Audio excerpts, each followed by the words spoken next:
नमस्कार मु दीपक सेनापति। आज शुणिबा एक प्राचीन कहानी पंचतंत्र ओ पंडित विष्णु शर्मा। परिवेषण परशुराम बेहेरा।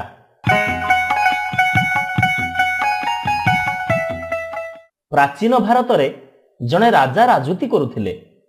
तांकर थिले 4 जन पुत्र संतान। सेमाने थिले खूब क्रीड़ा प्रिय। सबु बेले खेला बुलारे समय अतिबाहित करुथिले। मात्र पाठ पढ़ारे आदौ मन दौ नथिले। आउ एहा ही थिला राजांकर चिंतार कारण। ए राजकुमार माने ठीक भाबरे शिक्षा ग्रहण न कले आगामी भविष्यत रे सेमाने राज्य शासन करिवे केमिति। पिला मानंकु शिक्षा दान करिबा निमंते राजा खूब ज्ञानी गुणी और पंडित मानंकु गुरु रूपे नियुक्ति करुथिले। मात्र सबु वृथा। राजपुत्र माने गुरुंक कथा को एक कानरे पुरे से कानरे बाहर कर दउथिले। राजा पुणी नुआ गुरु चयन करी नियुक्ति दउथिले। हेले राजांकर सबु चेष्टा व्यर्थ होथिला। एणु राजा खूब चिंतारे थांती। एमिति दिन जने पंडित आसी राजसभारे उपस्थित हेले। तांकर ना होची विष्णु शर्मा।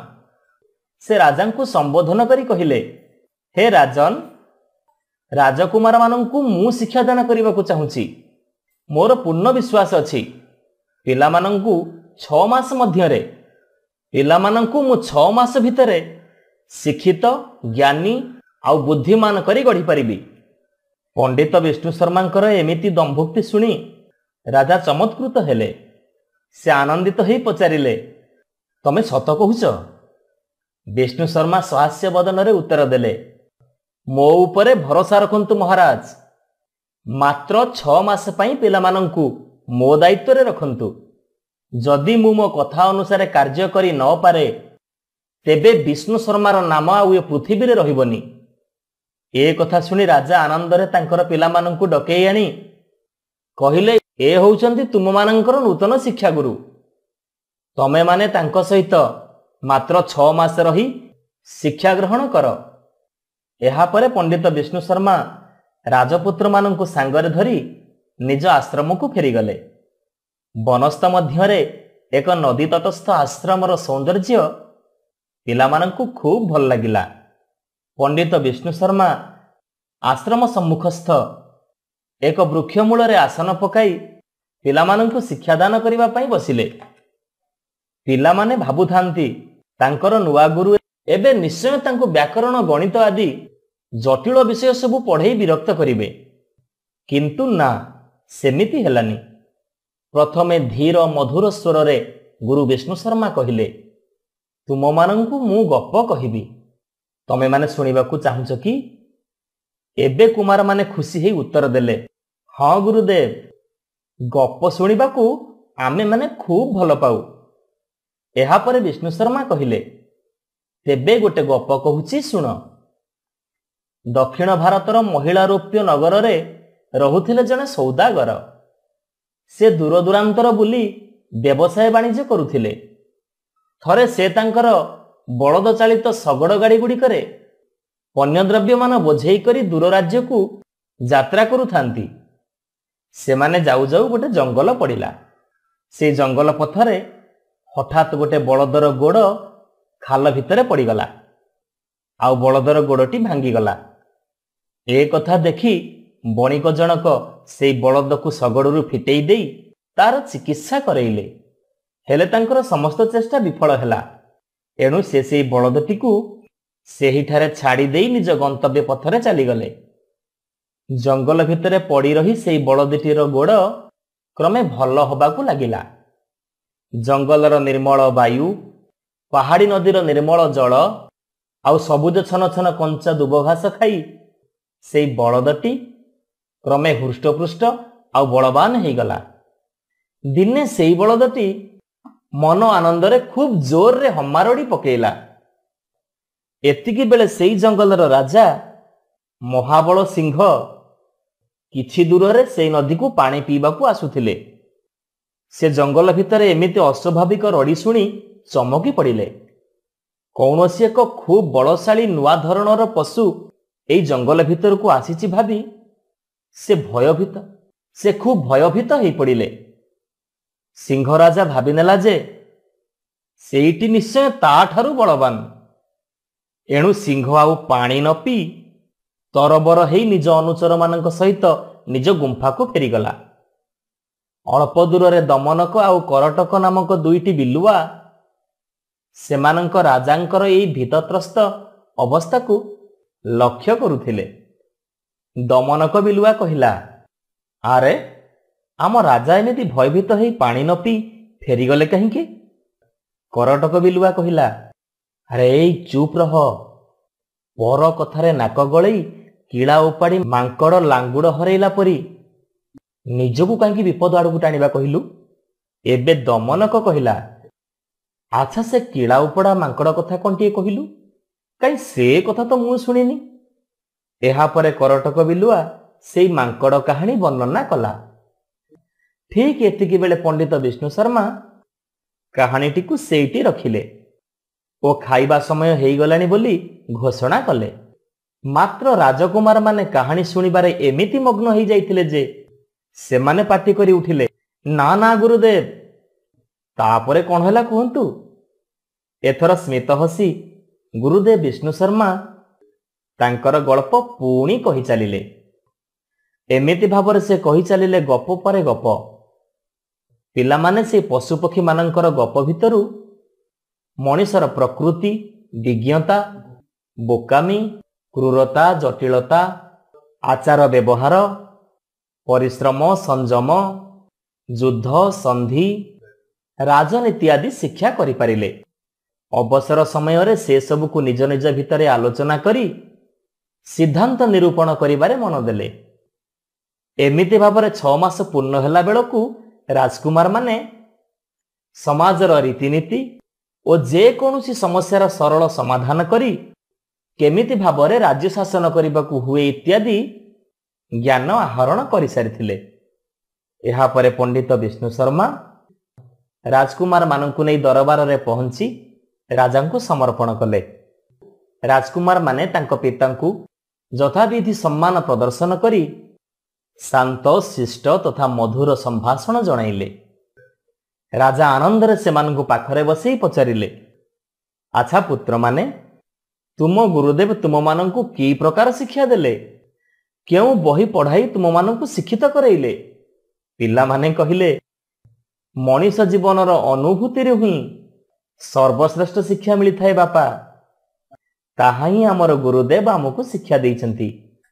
ରାଜା ପଚାରିଲେ, ତେବେ ତୁମମାନଙ୍କୁ ସେ କ'ଣ ବିନା ବହିରେ ଶିକ୍ଷା ଦେଇଛନ୍ତି? ପିଲାମାନେ କହିଲେ, ଗୁରୁଦେବ ଆମକୁ କେବଳ କାହାଣୀ ଶୁଣେଇଛନ୍ତି। ସେଇ କାହାଣୀ ମଧ୍ୟରୁ ଆମେମାନେ ସମସ୍ତ ଜ୍ଞାନ ଆହରଣ କରିଛୁ। ରାଜା ଆନନ୍ଦ ଆଉ କୃତଜ୍ଞତାର ସହିତ ପଣ୍ଡିତ ବିଷ୍ଣୁ ଶର୍ମାଙ୍କୁ ଧନ୍ୟ ଧନ୍ୟ କରିବା ସହିତ ସସମ୍ମାନେ ପାଛୋଟି ନେଲେ। ସେଇ ମହାନ ପଣ୍ଡିତ ବିଷ୍ଣୁ ଶର୍ମାଙ୍କର କଥିତ କାହାଣୀ ଗୁଡ଼ିକ ପରବର୍ତ୍ତୀ କାଳରେ ଏକତ୍ରିତ ହେଇ ପଞ୍ଚତନ୍ତ୍ର କାହାଣୀ ରୂପରେ ସାରା ବିଶ୍ୱରେ ଆଦୃତି ଲାଭ କରିଛି। ନମସ୍କାର, ମୁଁ ବସୁନ୍ଧରା ସାମନ୍ତରାୟ। ଆଜି ଶୁଣିବା ସୁନ୍ଦର ଗପଟିଏ, ମୁଁ ମଣିଷ ଗଛ ଲଗାଇଛି। ପରିବେଷଣ ପରଶୁରାମ ବେହେରା।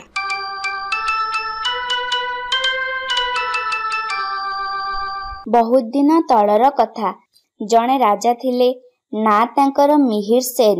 ତାଙ୍କର ଗୋଟିଏ ବୋଲି ପୁଅ, ନା ତାର ବିଚିତ୍ର ସେନ। ନାଟି ଯେମିତି କାମଟି ବି ସେମିତି। ରାଜା ଘରର ପୁଅ, କେଉଁଥିରେ ଅଭାବ ବା ଅଛି? ଯେତେବେଳେ ଯାହା ପାଇଁ ଅଡ଼ିବ ସଙ୍ଗେ ସଙ୍ଗେ ମିଳିଯାଏ। ବିଚିତ୍ର ସେନ ପିଲାଟି ଦିନରୁ ଭାରି ଦୁଷ୍ଟ ଆଉ ବଦ୍ରାଗୀ ଥିଲେ। ରାଜା ଭାବିଥିଲେ ପିଲାବେଳର ଦୁଷ୍ଟାମି ବଡ଼ ହେଲେ ଚାଲିଯିବ, କିନ୍ତୁ ଆଶ୍ଚର୍ଯ୍ୟର କଥା, ରାଜପୁଅର ସେହି ବଦ୍ରାଗୀ ଗୁଣଟା ବେଳକୁ ବେଳ ବଢ଼ିଲା ସିନା, କିଛି ପରିବର୍ତ୍ତନ ହେଲା ନାହିଁ। ପୁଅର ଗୁଣରେ କିଛି ପରିବର୍ତ୍ତନ ନ ହେବାରୁ ରାଜା ବଡ଼ ଚିନ୍ତାରେ ପଡ଼ିଲେ। କ'ଣ କରିବେ, କେମିତି ତାର ଏ ବଦ୍ରାଗୀ ଗୁଣଟା ଛଡ଼ାଇବେ? ଏକଥା ଭାବୁ ଭାବୁ ତାଙ୍କ ମୁଣ୍ଡକୁ ଗୋଟିଏ ବୁଦ୍ଧି ଜୁଟିଲା। ସେତେବେଳକୁ ରାଜା ପୁଅର ବିବାହ ହେବାର ବୟସ ହୋଇଯାଇଥାଏ। ତେଣୁ ତାଙ୍କୁ ବିବାହ କରାଇ ଦେଇ ତାର ଏଇ ଖରାପ ଗୁଣଟା ଚାଲି ଯାଇପାରେ, ଏଇଆ ଭାବି ସେ ପୁଅର ବିବାହ କରାଇ ଦେଲେ। धूमधाम रे विभागर ହେଲା। बड़ सुंदरी गुणवती बोहूटी राजा अंतपुरକୁ ଆସିଲେ। हेले राजा पुअर सेई बद्रागी गुणटा किछि परिवर्तन ହେଲା नहीं। आउ बा काहाकू कहिबे मन कथा मने मारी नीरव रे सब कथा सहीगले। किछि दिन परे राजा पुओ तांको बगीचारे गोटे गोलाप गछ लगाइले। सबुबेले गछटीर जत्न मध्य नेउथांती। गछटी मध्य जत्न पाई कलिया छनछनिया होई बढ़िबारे लागिला। किछि दिन परे गछरे कढ़ी धरिबार देखि से मने मने भाबिले ए गछर प्रथम फूलटीକୁ नेई से तांको स्त्री को देबे। से ताकू तांको मथारे खोसिबे। फूलटी पाई युवराणी कि खुशी न हेबे सते, हेले फूलटी निरापदरे सेते दिन जाए गछरे रहिबे दरकार। तेणु संगे संगे आदेश देले जदि केही ए गोलाप गछरू फूल छिंडाइब तेबे तार मुंड काटेब। एहा कही से राजउआस को फेरीगले। राजापुअर आदेश पुणी सहज से रागी जहा कहंती ताहा अक्षरे अक्षरे पालन करंती। तेणु किए बा काहींकि से फूल छिंडेइबा को मन बळाइब। जानी जानी हाण कुढ़ारी बेकକୁ हाण। बरं समस्ते आग अपेक्षा गछटीर अधिक जत्न नेबा सहित भल भाबरे जगरख मध्य करिबारे लागिले। राजापुअर ए आदेश देबा कथा मंत्री सेही दिन सुनिथिले। तांकू एतिकी बेले गोटे मौका मिलिगला। से चुपचाप तांक राजांक पाखକୁ जाई गोलाप फूलटीको छिंडे नेई आसीबाकू कहिले। राजा मध्य किछि न बुझी न सुझी सेई गोलाप गछरू फूलटीको छिंडाई नेई गले। जगुआली माने देखिले मध्य किछि कहि पारिले नाही, कारण निजे राजा तो छिंडाई छंती। परदिन बगीचा को आसी राजा पुओ देखंती तो तांको आदरर प्रथम फूलटी आ गछरे नाही। फूलटी गछरे नथिबार देखि राजा पुओ आउ की संभळा पड़ंती। सहजे तो बद्रागी पुणी तांको मुहरु जहा आदेश बाहरिछि किए बा अन्यथा करिबो। संगे संगे मुंड काट पई आदेश देले। जिए जेते बुझाइले मध्य तांको जिद्रु से टिकिए हेले टळले नाही। राजा पुअर आदेश घातक माने जेतेबेले राजा को मुंड काट पई धरि नेउथांती सेतिकी बेले राजा कहिले मोर तो मुंड काट निश्चय हेबा। तेबे मुंड काट पूर्वरु राजा पुओ को मोर किछि कहिबार अछि। सेतेबेले को राजा पुओ मध्य पाखरे आसी पहुंची सारिलेणी। राजा निज पुओ को देखि कहिले सुण बाबा, तुम गोलाप गछटी को आदरर सह लगाइथिल, पानी देल, अति जत्न रे बढ़ाइल। फूलटी फुटिथिले तुमे तुम प्राणप्रिय स्त्री को उपहार देइथांत। से सेई फूलटी को तुमठु नेई से सरागर मथारे खोसी थांते, आउ खुशी रे तुमको आहुरी अधिक भल पाइथांते। तुमे भी खुशी होइथांत। मात्र सेतक हेबा पूर्वरु मु जानि न पारी फूलटी को छिंडाई देली। एइथिपाई मते दंड देल। हेले मु तुमको बढ़ाई एडुटीरु एडुटीए कली, अथच तुमर किछि परिवर्तन हेला नाही। तुमे बढ़ी मଣିଷଟିଏ ହେଲା ପରେ ସିନା ମତେ ପ୍ରାଣଦଣ୍ଡ ଦେଲ। ମୁଁ ମଣିଷ ଗଛଟିଏ ଲଗାଇଥିଲି ବୋଲି ସିନା ଆଜି ପ୍ରାଣଦଣ୍ଡ ପାଇଲି। ଏତିକି କହି ରାଜା ଚୁପ୍ ରହିଲେ। ନିଜର ପିତାଙ୍କ ଠାରୁ ଏକଥା ଶୁଣି ରାଜା ପୁଅ ନିଜ ଭୁଲ ବୁଝି ପାରିଲେ। ସେ ସଙ୍ଗେ ସଙ୍ଗେ ରାଜାଙ୍କ ଗୋଡ଼ ତଳେ ପଡ଼ିଯାଇ ନିଜ ଭୁଲ ପାଇଁ କ୍ଷମା ମାଗିଲେ। ରାଜା ନିଜ ପୁଅକୁ ତଳୁ ଉଠାଇ ଆଣି କହିଲେ, ଧନ୍ୟ ପୁତ୍ର ଧନ୍ୟ। एते दिन तुमर गुणरे परिवर्तन हेला जानी मु खुशी। आजिठारु ए राज्यर राजा तुम्भे। मु ए राज्यर भार तुम हातरे अर्पण करी सन्यासी होई जाउची। सतकु सत राजा राजपुओ को राज्यर भार देई सन्यासी होई चली गले।